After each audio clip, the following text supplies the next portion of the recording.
झूठों ने झूठों से कहा है सच बोलो, झूठों ने झूठों से कहा है सच बोलो, सरकारी ऐलान हुआ है सच बोलो। घर के अंदर तो झूठों की एक मंडी है, घर के अंदर तो झूठों की एक मंडी है, दरवाजे पर लिखा हुआ है सच बोलो। सलाम, नमस्ते, सत श्री अकाल। मैं हूं आपके साथ हर्षिता मिश्रा और आप देख रहे हैं टाइम्स मेल। साल 2014 के बाद एक पार्टी ने सरकार बनाई जो भारत को विश्व गुरु बनाना चाहती थी, जिसका नारा हुआ करता था बहुत हुआ महंगाई की मार, अब की बार मोदी सरकार।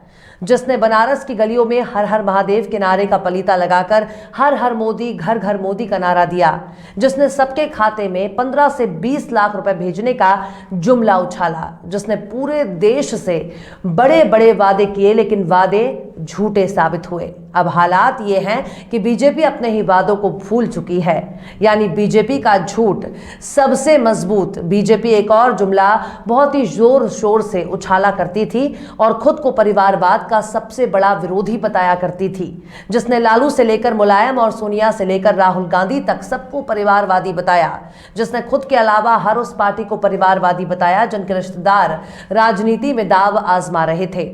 हर उस पार्टी का विरोध किया जिसमें करीबी लोग नेता और मंत्री बने हुए थे, चाहे मामला राहुल गांधी का हो या फिर कांग्रेस का। बीजेपी और संघ के लोग अक्सर कांग्रेस को एक खास परिवार की पार्टी कहते थे। बिहार में लालू यादव की आरजेडी को भी परिवारवाद के तौर पर पेश किया जाता है। बीजेपी की नजर में समाजवादी पार्टी भी परिवारवाद की मिसाल है, लेकिन जब बीजेपी ने केंद्र और राज्यों में अपनी सरकारें बना ली, तब बीजेपी ने अपने तमाम नारों से खुद को किनारे कर लिया।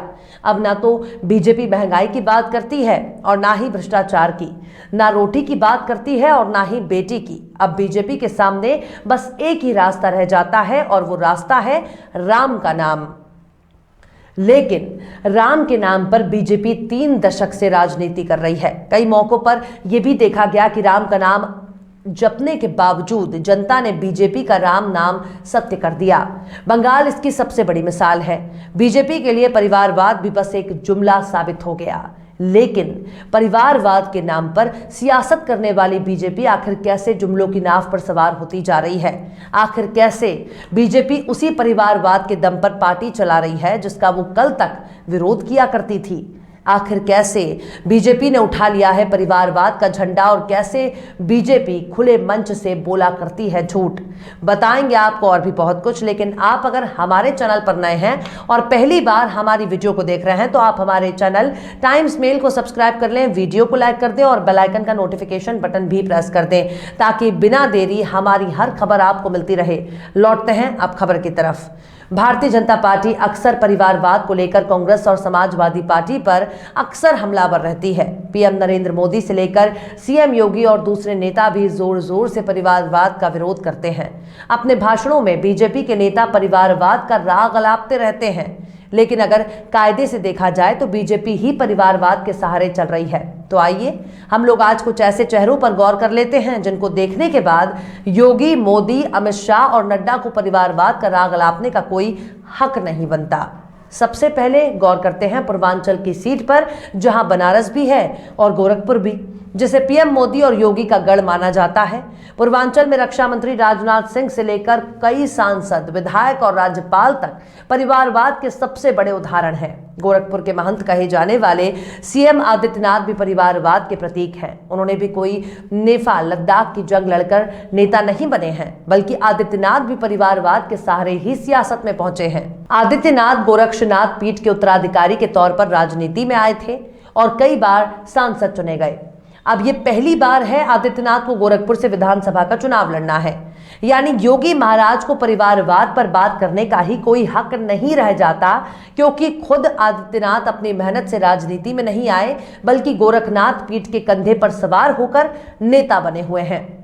अब बात करते हैं पीएम मोदी के संसदीय क्षेत्र बनारस की। बनारस की कैंट विधानसभा सीट से सौरभ श्रीवास्तव भाजपा से विधायक हैं। इस बार भी उनका चुनाव लड़ना लगभग तय है।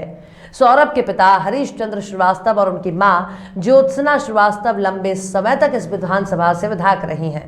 शिवपुर विधानसभा से 2017 में विधायक चुनकर मंत्री बने अनिल राजभर के पिता रामजीत राजभर यहीं से 2002 में सपा से विधायक चुने गए थे। बनारस की मेयर मृदुला जायसवाल यहां से भाजपा के पूर्व सांसद रहे शंकर प्रसाद जायसवाल की बहू हैं।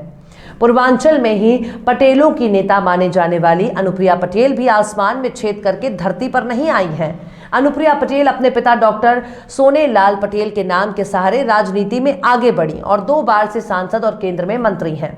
मिर्जापुर से ही भाजपा के कद्दावर नेता रहे ओम प्रकाश सिंह के पुत्र अनुराग सिंह चुनार से विधायक हैं। मिर्जापुर के मंझवा से भाजपा विधायक सुष्मिता मौर्य भी परिवारवाद की उपज है। उनके ससुर रामचंद्र मौर्य इसी सीट से कभी भाजपा के विधायक रह चुके हैं। मिर्जापुर के 96 विधानसभा से विधायक राहुल प्रकाश कोल के पिता पकौड़ी लाल कोल सोनभद्र से भाजपा के सांसद हैं। चंदौली जिले के रहने वाले देश के रक्षा मंत्री राजनाथ सिंह के पुत्र पंकज सिंह भी अपने पिता के कंधे पर सवार होकर ही नेता बने हैं। पिता के नाम के सहारे ही राजनीति में आए और नोएडा से विधायक हैं और दूसरी बार भी प्रत्याशी बनाए गए हैं। राजनाथ सिंह के छोटे पुत्र नीरज सिंह लखनऊ कैंट या लखनऊ उत्तरी से विधानसभा चुनाव लड़कर माननीय बनना चाह रहे हैं। चंदौली से तीसरी बार विधायक सुशील सिंह के पिता पूर्व एमएलसी उदयनाथ सिंह उर्फ चुलबुल सिंह की गिनती बनारस में जिला पंचायत चुनाव के बड़े मठाधीशों में होती थी।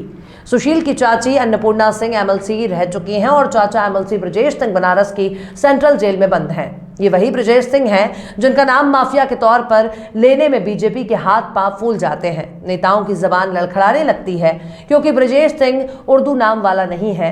राजस्थान के राज्यपाल कलराज मिश्र के पुत्र अमित मिश्रा देवरिया से टिकट मांग रहे हैं और इसके लिए जोर शोर से लगे भी हुए हैं। बिहार के राज्यपाल फागू चौहान के बेटे रामविलास चौहान मऊ की मधुबन सीट से टिकट मांग रहे हैं। मंत्री दारा सिंह चौहान के भाजपा से इस्तीफा देने के बाद लग रहा है कि रामविलास को सफलता मिल जाएगी। पूर्वांचल में भाजपा के कई और नेता भी अपने परिवार की राजनीतिक विरासत को आगे बढ़ा रहे हैं। मिसाल के तौर पर नीरज शेखर को ही ले लीजिए। बलिया से भाजपा के राज्यसभा सांसद नीरज शेखर अपने पिता पूर्व प्रधानमंत्री चंद्रशेखर के नाम के सहारे ही राजनीति में आए हैं। अगर उनके पिता का नाम ना हो तो नीरज शेखर का अपना कोई वजूद नहीं है। गाजीपुर में पूर्व विधायक कृष्णानंद राय की हत्या के बाद उनकी पत्नी अलका राय बीजेपी की विधायक हैं। आजमगढ़ में पूर्व सांसद रमाकांत यादव के पुत्र अरुण यादव फूलपुर विधानसभा से भाजपा से विधायक हैं।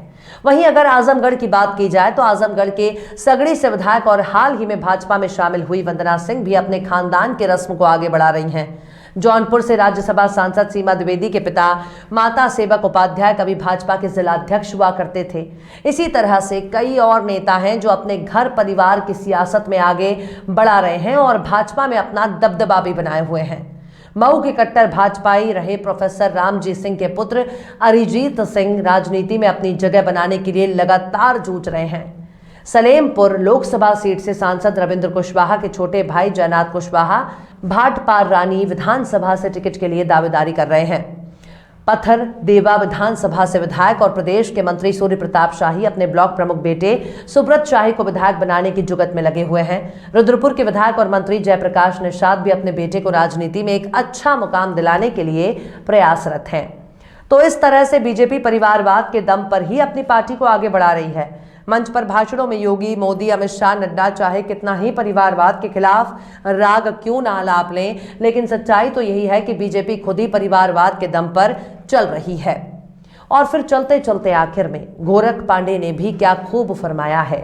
राजा बोला रात है, रानी बोली रात है। राजा बोला रात है, रानी बोली रात है, मंत्री बोला रात है, संतरी बोला रात है, सब बोलो रात है, ये सुबह सुबह की बात है। फिलहाल इस वीडियो में बस इतना ही। ये वीडियो आपको कैसा लगा कमेंट बॉक्स में आप जरूर बताइए। वीडियो पसंद आए तो लाइक करें। हमारे वीडियो लिंक को फेसबुक, ट्विटर, व्हाट्सएप पर अपने रिश्तेदार यार दोस्तों को भी शेयर करें और बेबाक, निष्पक्ष, स्वतंत्र पत्रकारिता को सपोर्ट करने के लिए आप हमारे यूट्यूब चैनल टाइम्स मेल को जरूर सब्सक्राइब करें। और हाँ, बेल आइकन की घंटी वाली बटन भी आप जरूर दबा दें ताकि आपको हमारे आने वाले नए वीडियो की नोटिफिकेशन फौरन ही मिल जाए। फिर मिलते हैं किसी और वीडियो में एक नई खबर के साथ। हर्षिता मिश्रा को दीजिए इजाजत। जय हिंद। तो देख लिया आपने हमारे इस वीडियो को। हमें उम्मीद है कि आपने हमारे वीडियो को लाइक किया होगा और दूसरों को भी शेयर किया होगा। अगर अभी तक आपने हमारे चैनल टाइम्स मेल को सब्सक्राइब नहीं किया है तो जल्दी से सब्सक्राइब कर दें और बेल आइकन भी प्रेस कर दें।